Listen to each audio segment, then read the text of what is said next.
As a state, we are dealing with the largest mass shooting in our state's history. There's so many families who've lost family members, fathers, mothers, sons, and daughters.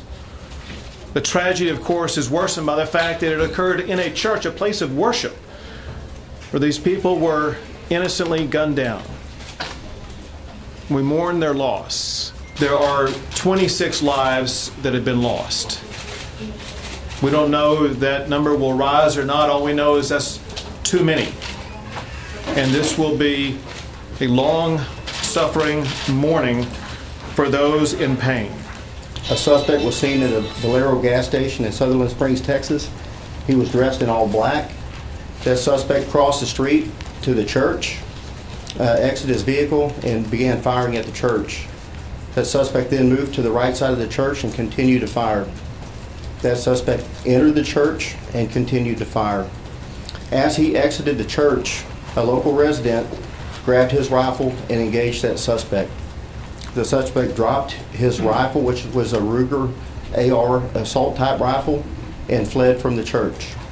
Our local citizen pursued the suspect at that time. That suspect, right at the Wilson, Guadalupe County line, he ran off the roadway and crashed out and was found deceased in his vehicle.